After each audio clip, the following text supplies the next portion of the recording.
YouTube is on. Yay. So let's learn how to read a birth chart. I am going to throw so much information at you guys, but this is recorded, so you guys can go back and watch it either on the website or on YouTube. So don't stress about taking notes or anything like that. One of the fun things about reading a birth chart that people get really stressed out about is that big old circle. And I'm going to pull one up here. You guys on YouTube, I'm so sorry. I had tried to do this on my computer where I could share everything, and it's not being very kind. YouTube is not being, well, it's Zoom. We'll just say that. It's Zoom. But I'm going to make sure that you guys on YouTube, I will upload a different one so you guys can see it. I'm trying to pull up my chart because I don't mind if you see mine. So I can use it as an example here and show you how to read one. There I am.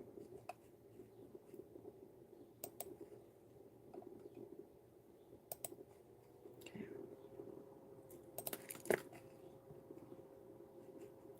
So for those of you guys that have your birth chart, if you don't have your birth chart, one of the best places to go is Cafe Astrology. It will pull up something that literally tells you everything about yourself. Like you don't have to, it prints everything out for you. So for those of you guys on Zoom and like I said on YouTube here, I will upload this later so you guys can see. Actually, let's just cheat on YouTube. How about that? Let's see if we can just cheat.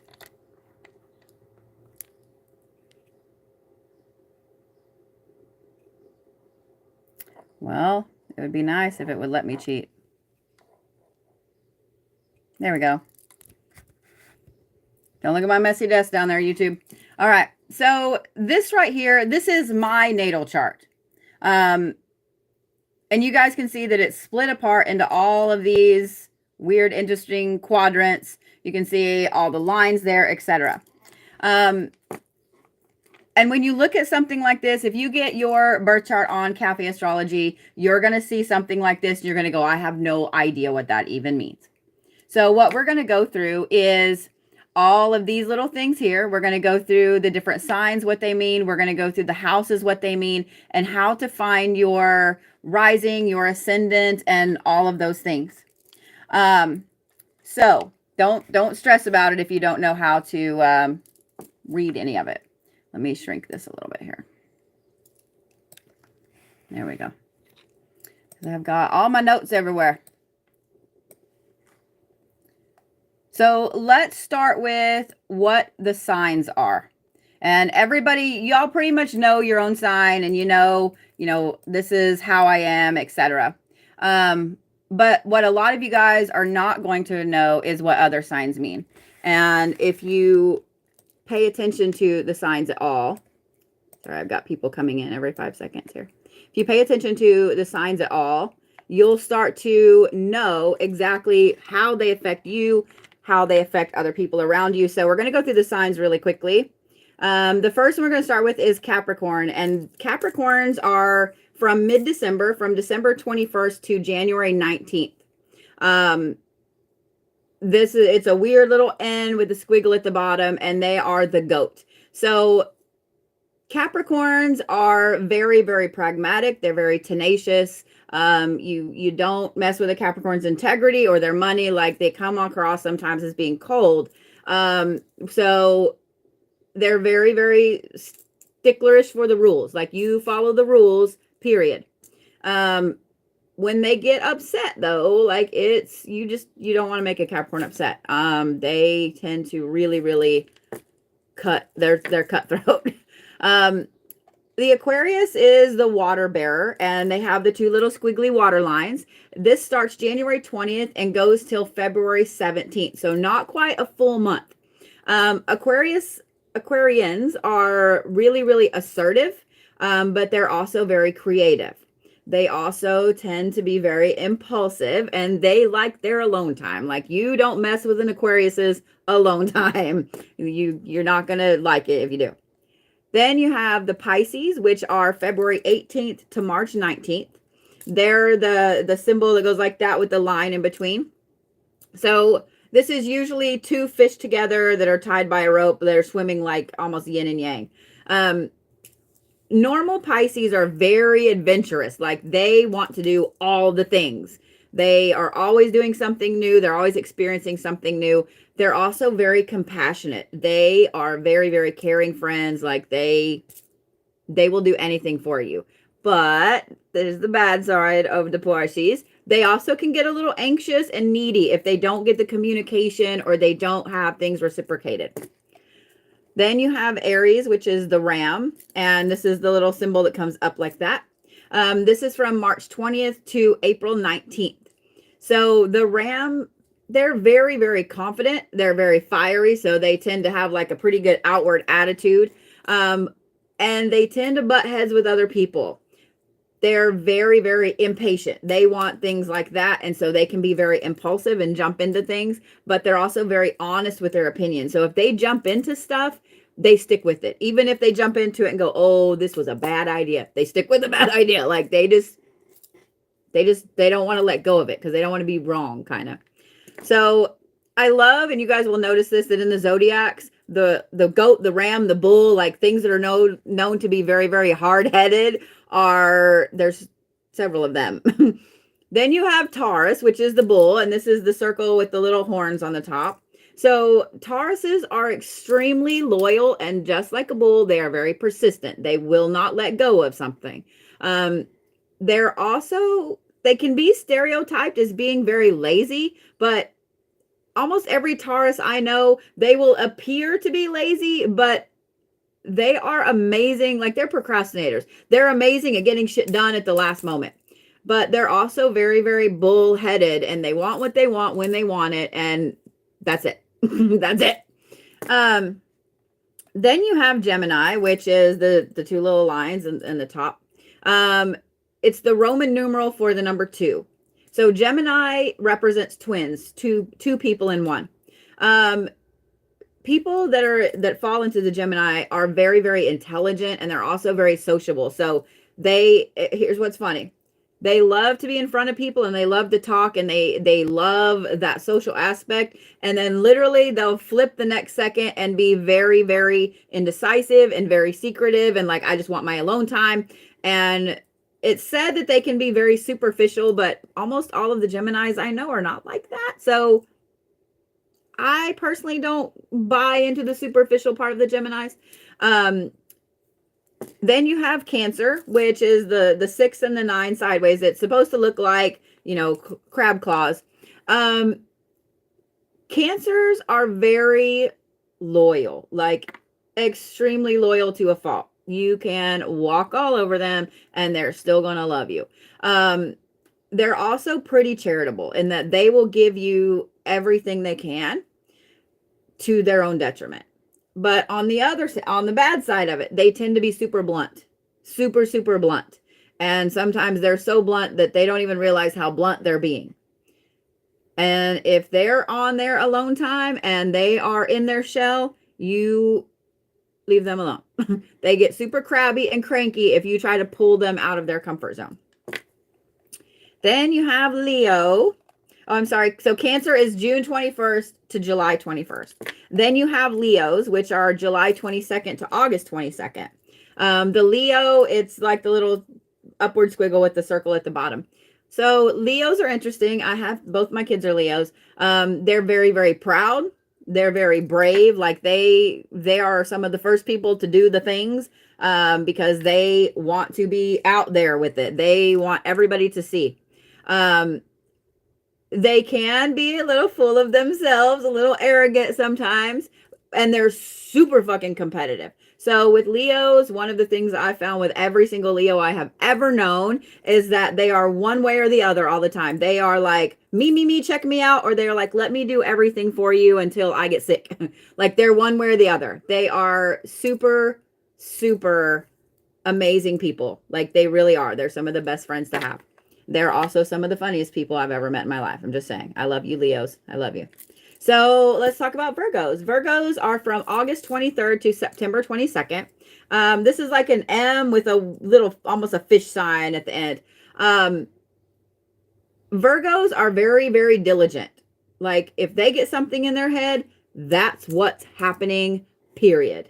They're very organized. They're very, very perfectionist. So that has its good and its bad.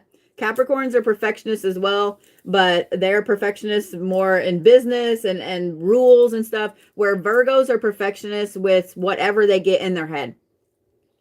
They also tend to worry a lot. They worry a lot.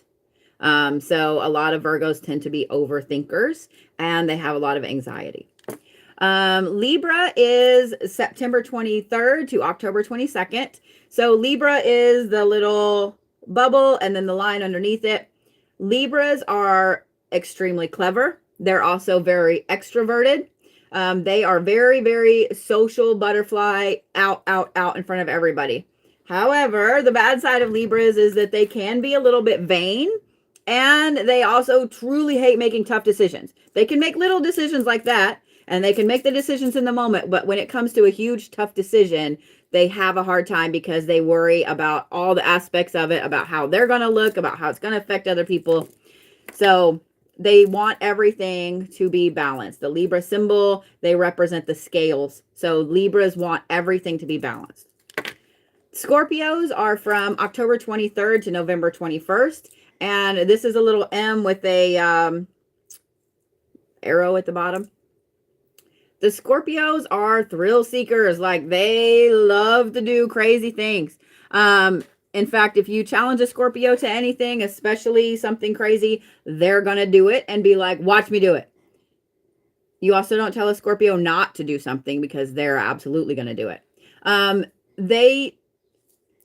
They're fantastic friends in that they will pull you out of your funk in a heartbeat. The problem with Scorpios, though, is that they tend to be envious of other people, and they get fascinated by really dark things. Like they love dark shit. I don't consider that a bad thing, but you know, whatever. So then you have Sagittarius, which is November 22nd, and it ends on December 20th, and then it rolls into, and then we go back into Capricorn.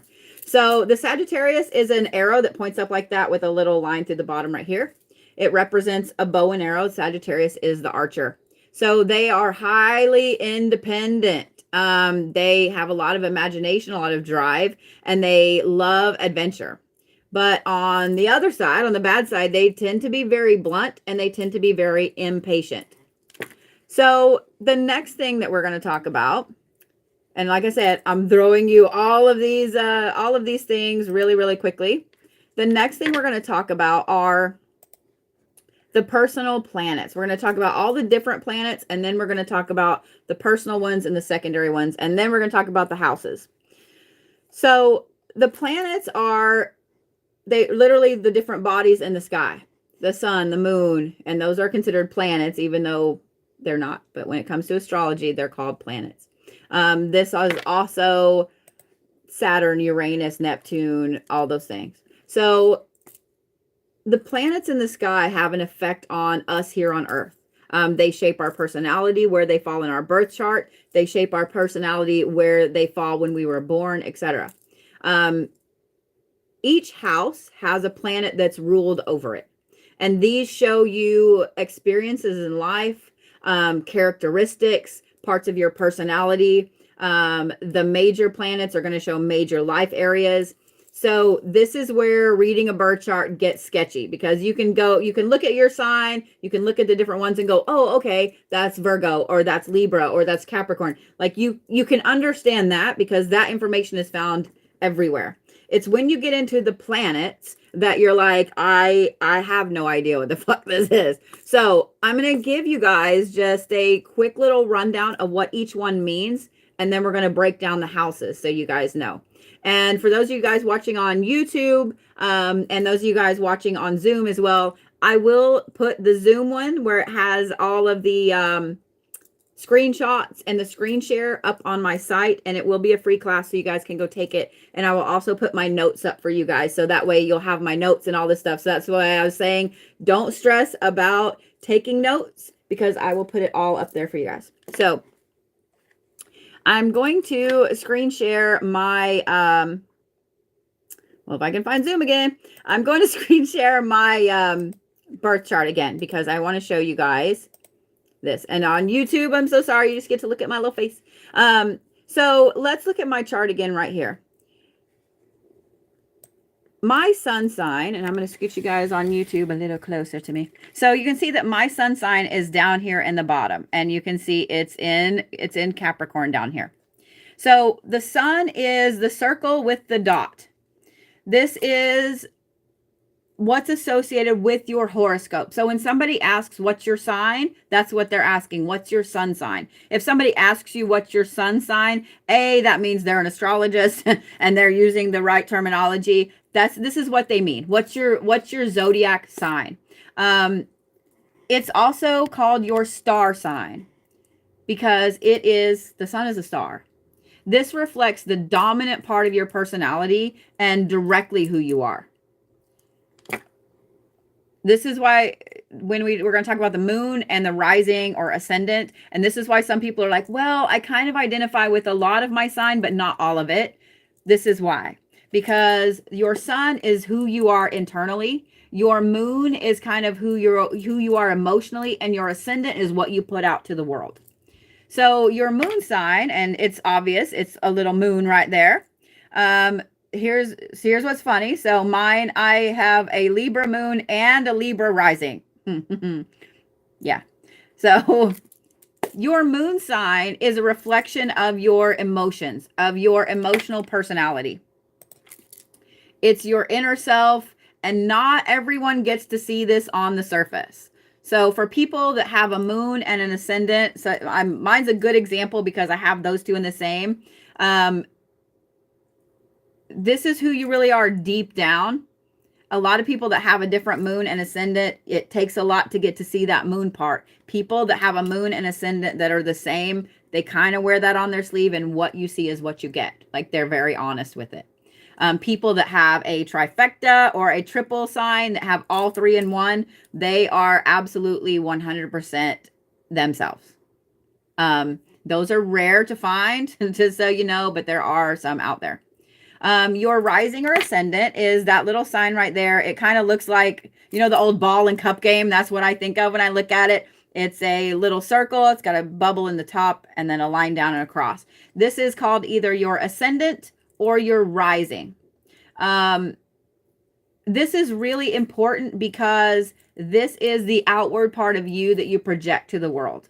So depending on where your rising is, this is why people will go, well, they don't look like a normal Taurus. They don't act like a normal Taurus, because they keep their Taurus part inside. If that's their zodiac, they may have a Scorpio ascending.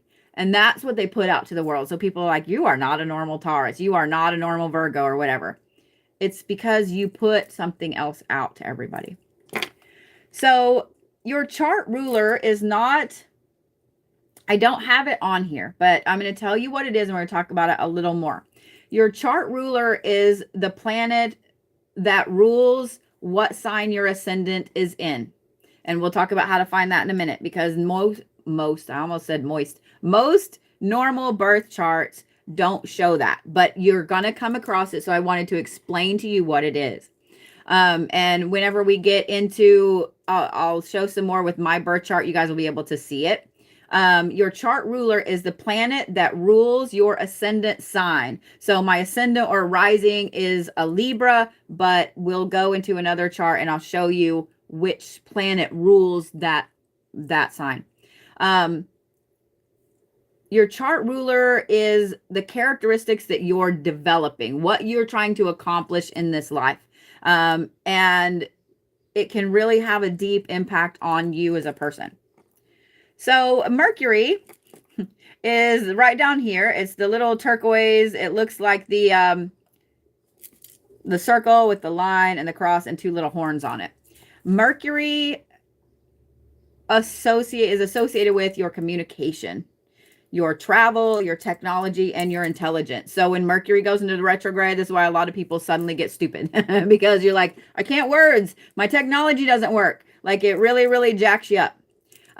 But with Mercury too, it can really affect how you communicate with other people depending on where it falls. So you'll see that mine on there falls in Capricorn. I am very, very communicative, communicative. Like, I need you to talk to me. I need to know what's going on.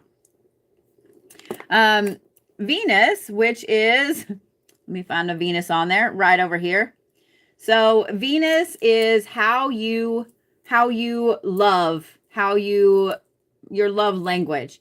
This is the female symbol, and it's how you give and receive affection. And you can see that mine is in Pisces. So I tend to be overly mushy and then overly think everything when it comes to love. I'm also a gifter. Pisces are gifters. They love to buy people shit. So, and they buy all the shit for everybody. So yeah, that's me. I am totally a Pisces Venus. With Mars, that is back down here by my sun sign. That's the little arrow with the circle with the arrow pointing up, the male symbol. Mars is associated with your aggression, with action-oriented things, with physical things. It's whatever gets your blood pumping. It's what you're passionate about. It also totally showcases your sex life and how you go about the physical types of things. It also can be how you fight. So you can tell a lot about someone and how a disagreement will go with them by looking at where their Mars sign is placed. Because the more emotional signs, like if they had a Mars in Libra, they are going to be over emotional when you guys have an argument. Whereas if they have a sign in an earth sign like Capricorn, Taurus, etc., it's going to be bad. Like, they're going to communicate you to death. Like, they're going to have the last word. Your Jupiter is a 4. It's up here. Mine is in Taurus. Your Jupiter is a 4 with a curved top. Jupiter is very optimistic. It rules over your fortune, your truth, your good luck, how you grow, how you expand going forward. It's kind of like your personal power. Saturn is the little H with the cross at the top, and mine is up here in Leo. Saturn represents challenges. It represents rules, responsibility. It's every little thing that tells you you're an adult, like all the things you don't want to do. Saturn is interesting because when Saturn returns, it's only about every 28 to 30 years. So Saturn and Pluto are very interesting. We'll talk about Pluto in a minute because of the way that they come back into someone's chart. So when Saturn comes back into your chart, like when it aligns with where it was when you were born, it can have a very, very interesting presence on you. A lot of times Saturn gets a really, really bad rap, but I think Saturn is one of the most important houses and placements in your chart because it's how you adult. It's how you adult. Uranus is, let me find my Uranus on here. There we go. It's the 3 vertical lines, and then it's got a line through all of those and a little circle. This right here is what makes you unique. It's what makes you you. Uranus is actually what rules Aquarius, that zodiac sign, and it's all about individuality. You can see mine is in Scorpio, so that should tell you a lot about me right there. Your Neptune is a trident. It's pretty easy to see. Neptune stays in one spot for about 14 years. So it's not as long as Saturn, even though it's further out than Saturn. Saturn is more a cluster than it is individualized people. It's extremely creative. It also is a water sign, and so this is very, very artistic. So this is where your artistic placement is. Mine is, interestingly enough, down there in a fire sign. It rules over your dreams. It rules over your imagination. And so this is how you creatively put things out to the world. Pluto, let me find my Pluto there, wherever it is. Pluto, it looks like a wine glass with a circle in the center. Even though Pluto is no longer considered a planet, I will always love my Pluto as a planet. But it takes a long time to come back into the realm of where everything is. It takes 30 years for Pluto to make one full thing to go into the next sign. Pluto, depending on where it's placed, means something just a little bit different to everybody. So we'll kind of talk about that here in a little bit. So let me stop my screen share there so I can share something else with you guys. I got to get it pulled up. So what we're going to talk about next is the personal planets. And I'm going to put that up here. So personal planets, I would love it if Zoom would work correctly. Like that would be great. Personal planets are divided into 2 different houses. So we're going to talk about the personal, and then we're going to talk about the outer. Those are the 2 different types of planets. Let me put you guys in the center there. So personal planets are the sun, the moon, Mercury, Venus, and Mars. These are the ones that affect you the most. Your ascendant is also in here. So when you guys are, when we're looking at the chart here in a minute and you see the top 6, that is them. It's your ascendant is in there as well. We kind of went through what each one of these rules over. Whereas the sun is your basic personality, the moon is your emotions, your ascendant is what you put out. Mercury is your communication. I'm just going over overview real quick. Venus is how you love, and Mars is your passion, how you put it out to other people. Well, and that wanted to go the wrong one. There we go. Your outer planets are Jupiter, Saturn, Uranus, Neptune, and Pluto. And you will see Pluto with a few different symbols, like here, it looks like a P with a line at the bottom. Whereas Jupiter is kind of your personal power, how you put yourself out into society. Saturn is your responsibilities. Uranus is your ability to learn and grow. Neptune is your ideas and imagination. Pluto is your capacity for change, for growth. That's why I said it affects everyone differently, depending on where it is in your chart. Pluto is one of the main things that you can tell what you have to accomplish in this life. Jupiter has a lot of it, but Pluto will tell you. So every time I change this, it like pulls it off of what I had on there. My notes go away. Now that we've talked about the planets and we've talked about the zodiac signs, we're going to talk about the houses. The houses are what was in the sky when you were born.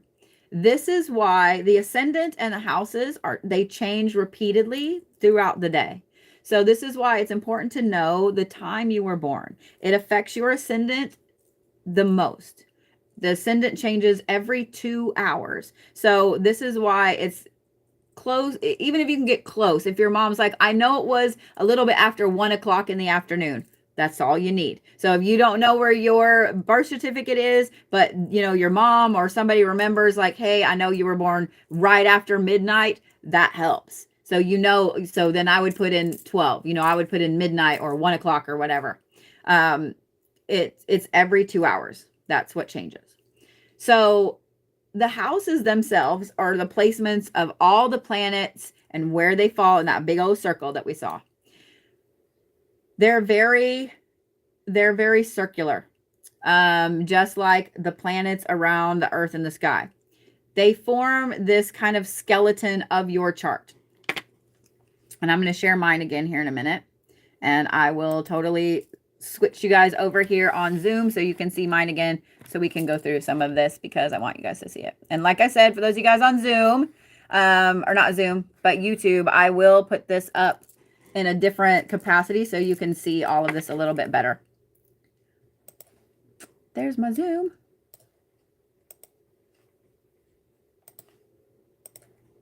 All right.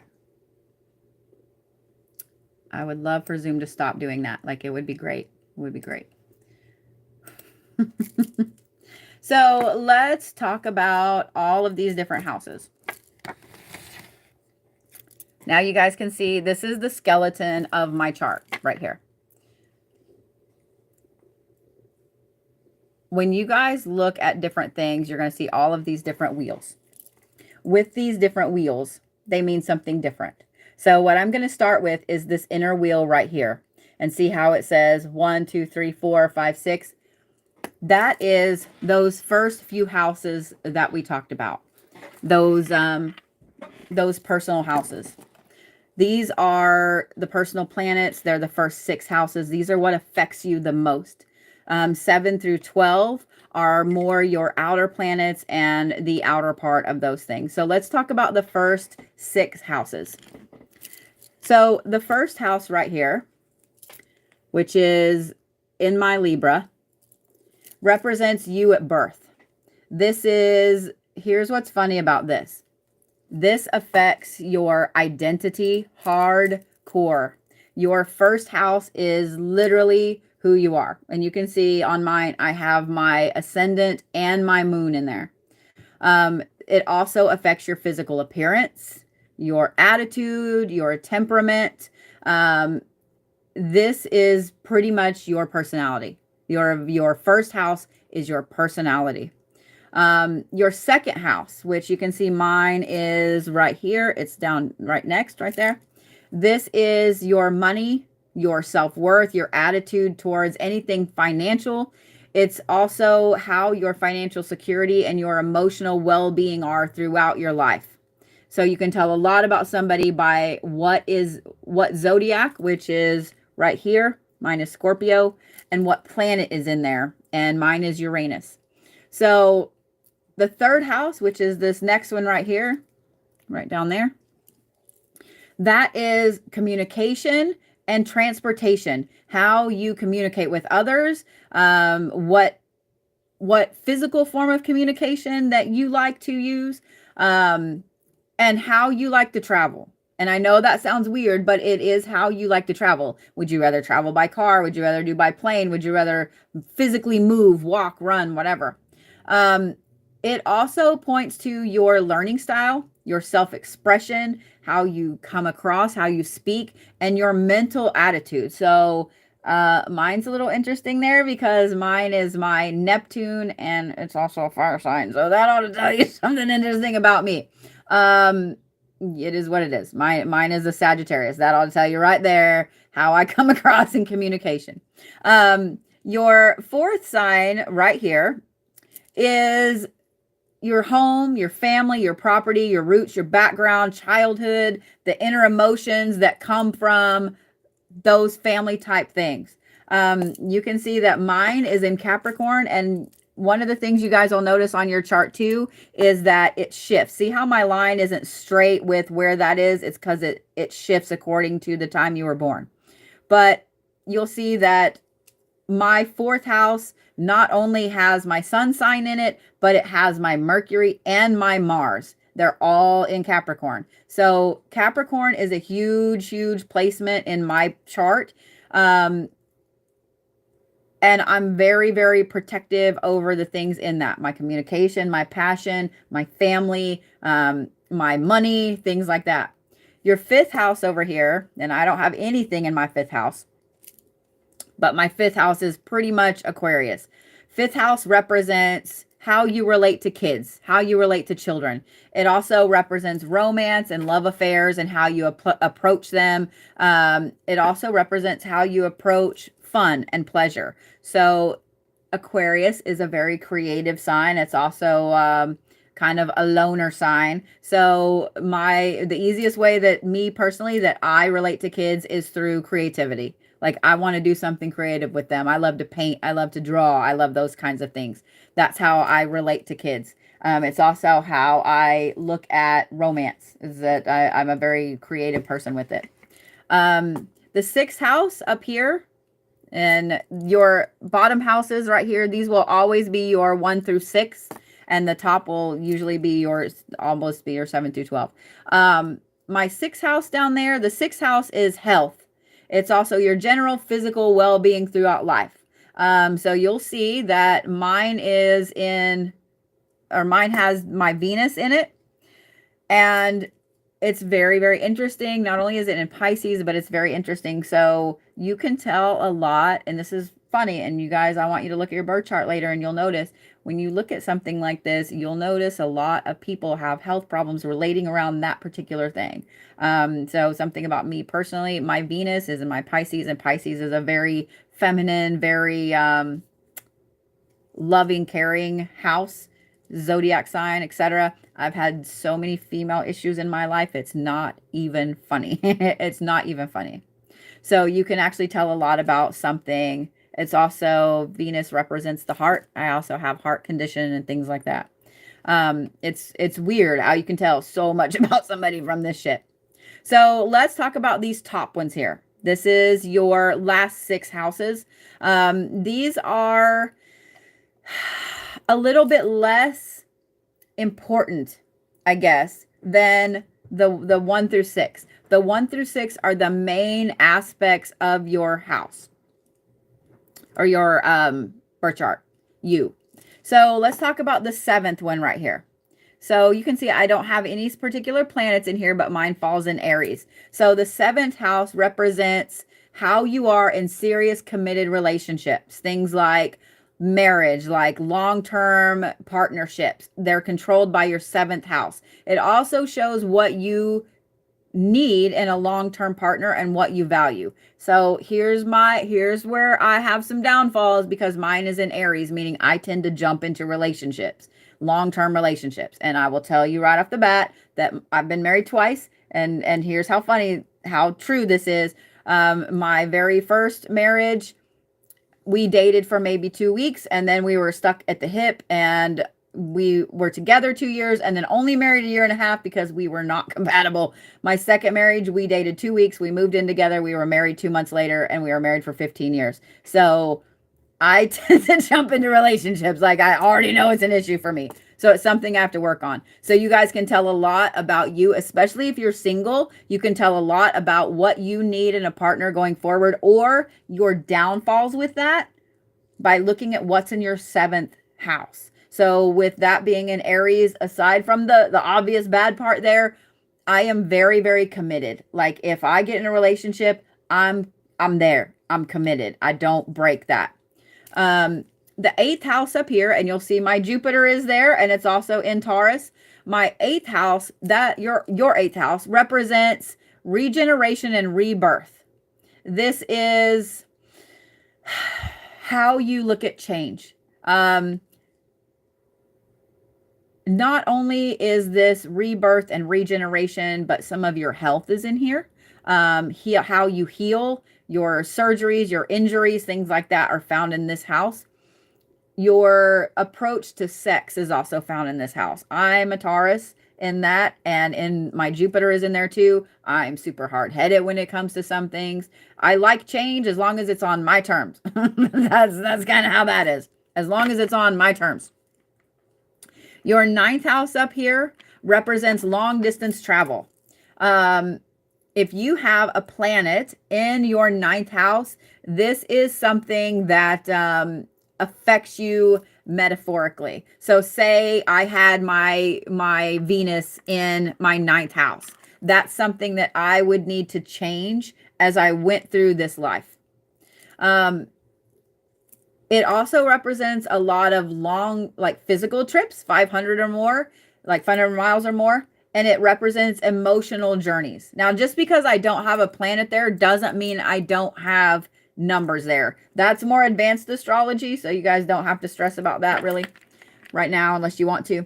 The 10th house, which is right here, mine's in Cancer. It represents your career and your status, how ambitious you are.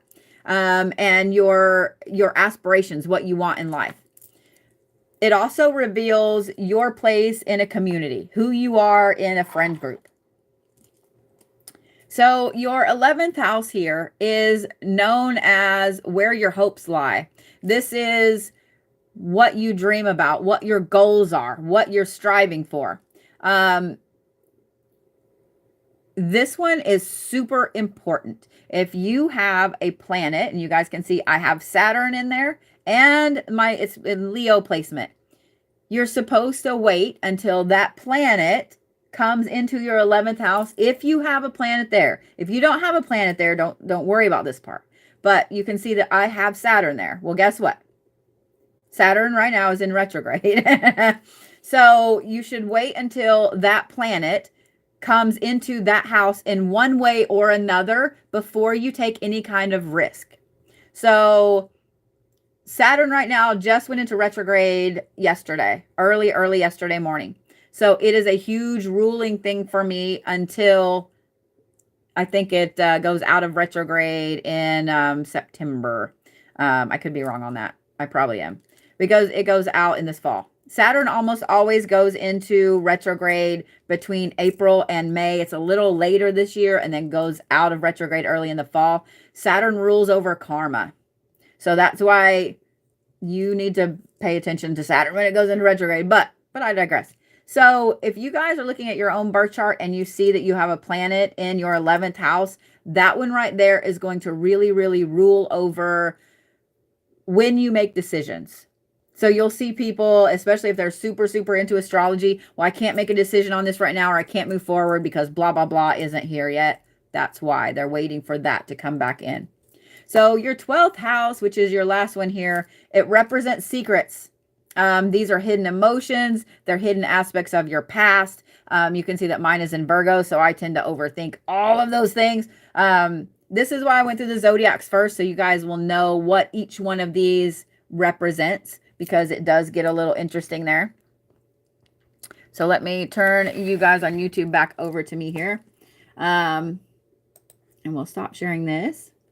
So I know I just threw a whole ton of information at you guys like in an hour. I probably melted your brains, and I apologize. But at this point, what I would love to do is to answer some questions from you guys, and I'll watch comments here on YouTube, and I'm going to unmute you guys so that way, or you can unmute yourselves at this point if you would like to. What kind of questions do you guys have about this? I saw somebody say, I have so many notes. My little Cappy is happy. Yeah. If you guys are note takers and if you are all about information, like that just made you very, very happy. And if you guys don't like to take notes, don't stress, because I will have my notes in the class for free on the website for you guys. And it's very concise notes too. So you guys are welcome to print them out, mark all over them, whatever you want to do. So what kind of questions do you guys have? I did see someone was making a joke about Pluto. Yeah, if you have a Pluto in your 11th house, like you're kind of screwed. You're kind of screwed. Like you're never going to make anything. But here's the cool thing about Pluto. So if you pull up your birth chart and you have Pluto in your 11th house, now is the time to do whatever you want, because Pluto just came back in a couple months ago. So Pluto's here. So yeah. If you can't find, somebody asked about if you can't find your birth time. That's interesting. I can't believe it's not on your birth certificate.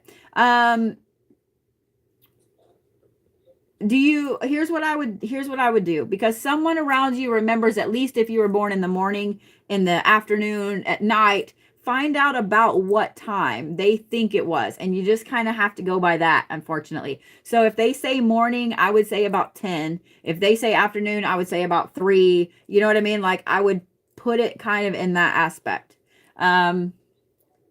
Let me grab, why is this not showing in my chat? There we go. What does it mean if you don't have a planet in the 7th house? So if you don't have a planet in a particular house, like as you guys saw on my birth chart there, I have a lot of different areas where I don't have a planet in there. It just means that that planet does not have an influence over that. The zodiac sign that it falls in has the influence on it. Whereas you guys saw on my chart, there's some where I have 1 planet and there's like one where I have 3. So that just means you have more than one thing that affects that house, if that makes sense. So I am not using Cafe Astrology. The program that I had up here is actually one I pay for. I have professional astrology software on my computer, but if you guys are just learning, Cafe Astrology is fantastic, because it will break down all your houses. It will break down everything for you, and it will actually give you a little generic paragraph overview of those things. If you're a cusp, cusps are a little bit interesting. If you are, so here's kind of a general rule of thumb. If you guys are on a cusp, let's use the Capricorn Aquarius cusp. So that is on the 19th of January. If you guys are born from the 17th to the 19th of January, chances are you have more Aquarius traits. If you're born the 2 or 3 days after and like into the very early Aquarius, chances are you have more Capricorn traits. It's very interesting how they do that. But depending on depending on what software you use, it can change. That's one thing that I really hate about the cusps. I don't understand why it does that. The reason I recommend Cafe Astrology for the free ones is because it's one of the more accurate ones that I have found compared to my professional software that I have. And it's completely free. So that's why I usually point people to Cafe Astrology. It does, yeah, cusps are a little more complicated because not only do you kind of have traits of both sides, both zodiac signs, but it can absolutely wreak some havoc with your placements, which means you also butt heads with yourself more than anything, because it's like you have this warring thing in you. I want to be this way and this way at the same time, but that doesn't work out. So you kind of tend to do this hardcore pull back and forth. So people, if you guys have somebody that comes into your life, you know, kids, family members or whatever, and they're a cusp, just know that they argue with themselves more than anything, more than anything. So yeah. If you have a moon that's on a cusp or an ascendant that's on a cusp, it can cause some issues. So just know that, give yourself a little leeway, you know, give yourself a cookie and say, it'll be okay. Take a time out. You'll be all right. Take a breath. So what other questions you guys have? Like I said, I know that was a lot of information. I just went, how do you read when 5 planets are in the same house, but 2 in one zodiac sign and 3 in another sign? So as you guys saw in mine, I have, let me squish my screen back down. So I have 3 placements in one zodiac sign in my 4th house. That means that is a humongous influence on you. So if you have all 3 of those or 5 of those in one house, that means that house pretty much rules everything about you. So mine's in my 4th house. I have my sun, I have my Mars, and I have my Venus all in Capricorn, which means, yeah, having different planets in, okay, so say you have 5. Say you had 5 in Aries. That means that Aries rules all 5 of those planets, all 5 of those aspects of you, plus that house, which means Aries is that would be your chart ruler. My chart ruler is Capricorn. How much does mental health affect your signs? It's kind of the opposite way around. It's how much does your sign and how much does your placement affect your mental health, because depending on where some of your health placements are, it can really affect you emotionally depending on where your emotions are. So you can actually really, really look at someone's mental health according to their chart placement and know what's the easiest way for them to heal, for them to process things and so on. So that would be something that I would talk to somebody like, hey, you know, I would love to have my birth chart looked at to find out how this affects me emotionally, mentally, my mental health, my emotional health, and so on. So, yeah. Oh, you have your Cryon in your 12th house. Yeah, that's an interesting one. That's an interesting one. I hate that it like takes my chat away as soon as I go to read it. I do read birth charts for others. If you guys want to book an appointment with me, I will let you know. I'm booking out into like July at this point. It may be past that. I'm not taking appointments in August because I'm pretty much not home. I'm traveling almost the whole month of August. But yes, I do. Oh, a Gemini moon. Yeah, a Gemini moon is going to cause a lot of issues because the Gemini itself is already 2 different people, 2 different ways of looking at things. So I could totally see where that could there's not even a term for how crazy that would be. Just because that's your emotions and that's what you hide. So yeah, I'm sorry. I'm so sorry. So you're not alone, because somebody on YouTube mentioned the Gemini moon, and then somebody on Zoom said Gemini moon stressing me out as you speak. So see, you're totally not alone there.